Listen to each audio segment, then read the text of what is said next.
Sportista vede affiorare il cadavere di un uomo nelle acque di San Giuliano. Al collo aveva un disco da palestra. Sul posto polizia e vigili del fuoco. Varie le ipotesi al vaglio. Non ce l'ha fatta il piccolo Leonardo Di Caorle, è rimasto gravemente ferito il giorno di Pasqua in un incidente a Motta di Livenza. Ha aperto un fascicolo per omicidio stradale nei confronti del padre del bambino. Non ce l'ha fatta Lorenzo Mione, il 55enne di Quartodaltino, che il 23 aprile scorso era rimasto gravemente ferito uscendo di strada con la moto poco dopo l'uscita di Vittorio Veneto. Pensioni, lavoro e precariato, questi i temi per cui domani a Milano manifesteranno migliaia di persone, veneziani compresi, per lanciare un messaggio al governo. C'è preoccupazione in città tra gli addetti del settore turistico per le nuove regole che il ministro Santanchè intende attuare per limitare le locazioni ad uso turistico. Secondo Federalberghi, le locazioni regolari e con partita IVA vanno tutelate. A Venezia, al sorpasso dei posti letto turistici sui residenti, mancano appena 100 unità. L'annuncio arriva da OCCE, Osservatorio Civico Indipendente sulla casa e sulla residenzialità. A Udine è iniziata ufficialmente la 3 giorni della 94esima Dunata Nazionale degli Alpini. La città invasa dalle penne nere ha allestito il percorso della sfilata che domenica Antenna 3 trasmetterà in diretta dalle 7:30. Buonasera e ben ritrovati con l'edizione veneziana dei nostri telegiornali. Apriamo dunque con il giallo a Mestre, dove nel pomeriggio è stato trovato il cadavere di un uomo nelle acque di Punta San Giuliano. A dare l'allarme un cittadino che stava sistemando la sua barca. Stavo pulendo la barca, anzi svuotando l'acqua di questi giorni, e ho visto mi sono accorto sotto il pontiletto mio di un giubbettino che galleggiava e non ci ho dato peso. Poi sono andato dentro in barca e si è girato con l'onda causata dalle barche, si è girato il giubbettino e l'ho visto i capelli e il viso di una persona, e là mi sono subito preoccupato. È successo poco prima delle 16 nelle acque di Punta San Giuliano a Mestre, accanto all'ingresso della Canottieri. Il corpo sarebbe di un uomo di mezza età e secondo una primissima ricostruzione non era in acqua da molto tempo. Al collo gli sarebbe stato trovato un disco per bilanciere da palestra. Una volta avvistato, il testimone ha chiamato aiuto. Mi ha chiamato perché gli sembrava di aver visto una persona in acqua.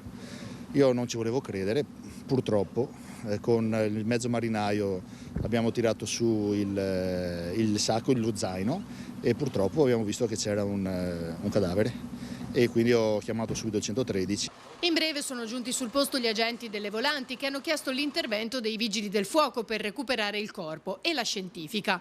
Sul pontile sarebbero poi stati trovati uno zaino e degli occhiali da sole. Varie le ipotesi al vaglio. Dopo un mese d'agonia si è spento all'ospedale di Padova il piccolo Leonardo, 2 anni, Di Caorle, è rimasto coinvolto in un incidente stradale a Motta di Livenza nel Trevigiano il giorno di Pasqua. Anche l'ultima speranza si è infranta lunedì scorso, quando il cuore del piccolo Leonardo Savian Cecchetti, 2 anni appena, ha smesso di battere in un letto dell'ospedale di Padova, dove era ricoverato dal giorno di Pasqua. Il piccolo aveva riportato un grave trauma cranico dopo che l'auto condotta dal padre si era scontrata frontalmente con un'altra vettura in via Postumia a Motta di Livenza. Nello schianto erano rimasti feriti anche il papà, 38 anni, e l'altro automobilista, un 29enne sandonatese, ma a preoccupare maggiormente erano state sin da subito le condizioni di Leonardo, rianimato sul posto dal dottor Giorgio Cuffaro, pediatra pordenonese, che così all'indomani dell'incidente raccontava ancora con l'emozione nella voce quei minuti. Emotivamente sì, era un po' come avere mio figlio tra le mani, ecco. Il piccolo era stato trasportato con l'elicottero del SUEM all'ospedale di Padova, dove è rimasto ricoverato per un mese nel reparto di terapia intensiva pediatrica, circondato dall'amore dei suoi genitori, che non si sono mai allontanati dalla stanza in attesa di un miracolo che non è mai arrivato. Mercoledì l'addio in forma strettamente privata. Sul fronte delle indagini la procura di Treviso potrebbe aprire un fascicolo per omicidio stradale nei confronti del padre del piccolo. È morto Lorenzo Mion, 55enne di Quarto d'Altino, che il 23 aprile scorso era rimasto gravemente ferito uscendo di strada con la sua moto sulla strada statale 51 d'Alemagna, poco dopo l'uscita di Vittorio Veneto. In sella alla Ducati c'era anche la moglie 54enne. A dare l'allarme erano stati alcuni automobilisti di passaggio che avevano allertato il SUEM e i carabinieri. La donna ferita non era in pericolo di vita. Per il marito invece le condizioni erano apparse sin da subito gravi. In queste ore il tragico epilogo. Pomeriggio intenso ieri per i poliziotti veneziani. Uno di loro è stato anche sfregiato alla mano da un uomo che stava arrestando. Mentre era impegnato con la pattuglia nell'arresto di un uomo con provvedimento di cattura a carico, un agente del commissariato è stato ferito alla mano in via Bembo a Mestre. Lo straniero l'ha colpito con un vetro tagliente dopo essere stato inseguito e aver preso a calci e pugni i poliziotti per non farsi ammanettare. L'agente è stato portato al pronto soccorso, l'aggressore in carcere.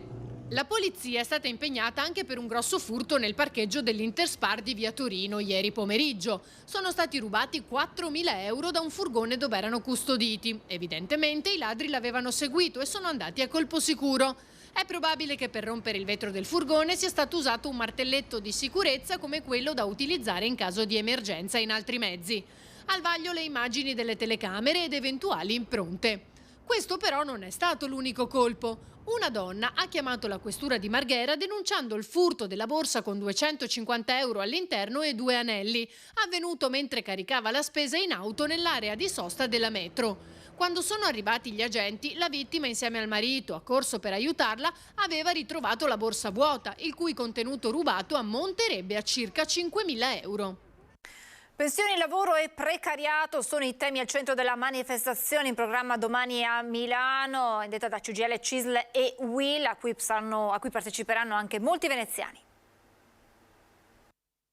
Saranno almeno 2.000 i lavoratori e pensionati veneziani che domani parteciperanno alla manifestazione all'Arco della Pace di Milano, indetta da CGIL, CISL e UIL. Inflazione, fiscalità, previdenza, salute e sicurezza sul lavoro, investimenti, rinnovo dei contratti nazionali a partire dai contratti del pubblico impiego. Ecco, tutti questi sono temi fondamentali attorno ai quali deve ruotare l'azione di governo nel confronto non solo del sindacato ma nell'interesse del Paese. Un governo, ribadiscono i sindacati, che nonostante il decreto del 1° maggio non si sta confrontando su queste tematiche. Il governo ha scelto la strada in solitaria, ha fatto il decreto e ha convocato i 3 segretari generali la sera prima, giusto pro forma, non c'è la volontà di condividere le scelte che servono al Paese. CGIL, CISL e UIL rappresentano più di 10 milioni tra lavoratori e pensionati, una parte fondamentale del Paese che ha delle idee, delle proposte e che chiede che vengano ascoltate e vengano discusse. Oltre 300 le assemblee svolte solamente nel mese di aprile, a testimonianza della sentita partecipazione dei cittadini che si aspettano un cambio di rotta dal governo. Abbiamo riscontrato una grande voglia di partecipazione, abbiamo avuto un ritorno molto positivo, migliaia di persone presenti in tutte le assemblee e da queste migliaia di persone abbiamo raccolto talmente tante adesioni che adesso dobbiamo organizzare anche delle auto perché i mezzi a disposizione non sono sufficienti. Ci fermiamo per pochi secondi di pubblicità, tra poco.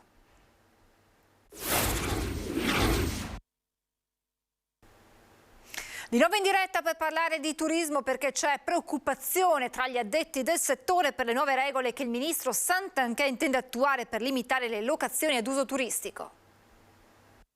In una città come Venezia, dove i posti letto in strutture ricettive extra-alberghiere sono circa 48.000, più della metà dei posti letto turistici complessivi, le nuove norme annunciate dal ministro del turismo Daniele Santanchè e attese entro fine maggio sono viste con notevole preoccupazione. Chi affitta le camere ed ha alle spalle un'organizzazione quale lavanderia industriale, quale governanti, quindi donne delle pulizie, quella è un'attività imprenditoriale. Ecco, quindi dobbiamo iniziare a capire chi è imprenditore e chi non è imprenditore.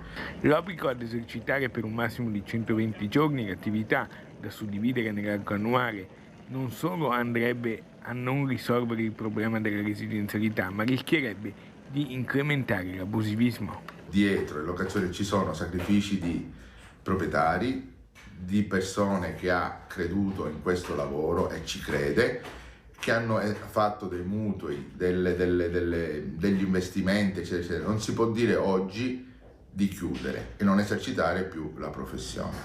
Alcune norme potrebbero essere controproducenti anche in centro storico a Venezia. Il cambio di destinazione d'uso, anche quella non mi sembra corretta. Significa trasformare le città d'arte in strutture alberghiere, con gravi disagi per la popolazione, per la città. Voi pensate un condominio dove abbiamo degli appartamenti che vengono trasformati in alberghiero. E a Venezia, al sorpasso dei posti letto turistici sui residenti, mancano appena 100 unità. L'annuncio arriva da OCIO, Osservatorio Civico Indipendente sulla casa e sulla residenzialità. Quando il 17 aprile abbiamo attivato il contatore dei posti letto turistici perché dialogasse con il contatore di Venezia.com che registra il numero dei residenti, scrive OCIO, non pensavamo che a meno di un mese di distanza i due numeri sarebbero arrivati così vicini. Oggi i due contatori segnano 49.291 residenti e 49.196 posti letto. È ancora forte in città l'ondata di emozione per la presenza nei giorni scorsi della Madonna di Fatima. La chiesa di San Salvador in centro storico è stata meta di un fiume ininterrotto di pellegrini. Sono stati giorni di grande afflusso di gente che veniva soprattutto per recitare il rosario, per accedere al sacramento della riconciliazione, per celebrare l'Eucaristia. Sono convinto che da queste giornate nascerà un flusso di rinnovamento spirituale, di conversione, di crescita per la nostra Chiesa, per la nostra città. Come hanno ricordato le parole del patriarca di Venezia, Monsignor Francesco Moraglia, è ancora viva in città la grande emozione per la presenza per una decina di giorni della Madonna di Fatima. Oltre 50.000 sono stati i pellegrini che lungo i 10 giorni si sono recati in pellegrinaggio alla Vergine nella chiesa di San Salvador. Il patriarca ha ricordato la presenza del gruppo dei genitori con un figlio in cielo che hanno affrontato la dura prova della perdita di un figlio. Ecco una loro testimonianza. La Madonna ci è sempre stata vicina, ma io l'ho rivalutata, diciamo così, quando ho perso mio figlio, quando Luigi è partito per il cielo.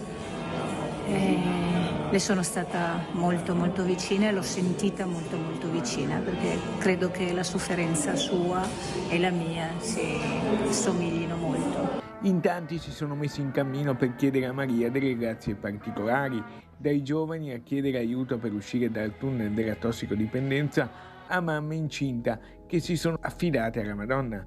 La gioia del parroco Don Roberto Donadoni per questa grande partecipazione di popolo. Sono stati giorni intensi, faticosi, ma comunque giorni di grazia e di benedizione. Avevamo chiesto conversione e santificazione. Credo che ognuno nel proprio cuore abbia chiesto questo concorso di popolo che indubbiamente in questi giorni è stato molto forte in tutto e per tutto, ci ha segnato fino in fondo. Domenica la tanto attesa sfilata delle penne nere a Udine, come sempre Antenna 3 vi terrà compagnia per vivere insieme le emozioni della giornata clou della sfilata di domenica.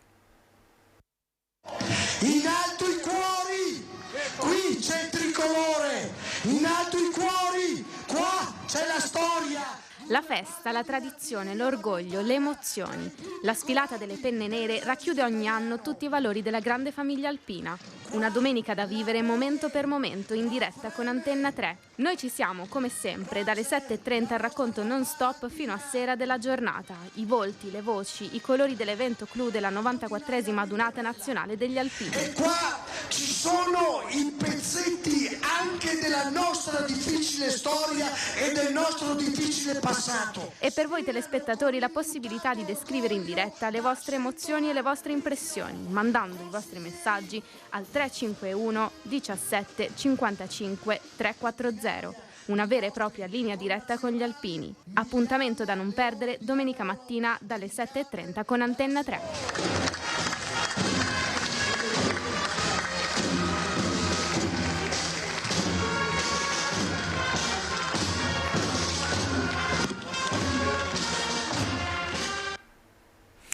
È tutto, vi lascio le previsioni del tempo, grazie per essere stati in nostra compagnia, buona serata.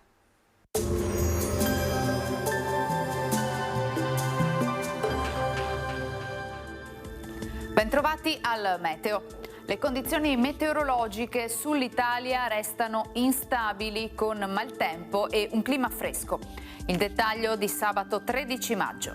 Sul Veneto cielo nuvoloso o a tratti molto nuvoloso con precipitazioni alquanto diffuse anche a carattere di rovescio o temporale. Diradamento dei fenomeni verso sera con possibili parziali schiarite soprattutto in pianura. Temperature stazionarie minime tra 10 e 13 gradi, massime tra i 13 e i 17 gradi all'incirca. Spostiamoci ora sul Friuli Venezia Giulia. Anche in questo caso piogge e rovesci sparsi, anche intensi. Non si esclude una maggiore presenza di sole verso la costa, alternata comunque a precipitazioni. Temperature minime tra 8 e 13 gradi, massime sui 15-17 gradi. Infine diamo uno sguardo alla situazione del Trentino Alto Adige, dove sarà anche in questo caso nuvoloso con piogge diffuse, parentesi un po' più asciutte sui settori più settentrionali della regione. Temperature minime intorno ai 12 gradi, massime sui 16-17 all'incirca. Dal meteo di Antenna 3 è tutto, arrivederci al prossimo aggiornamento.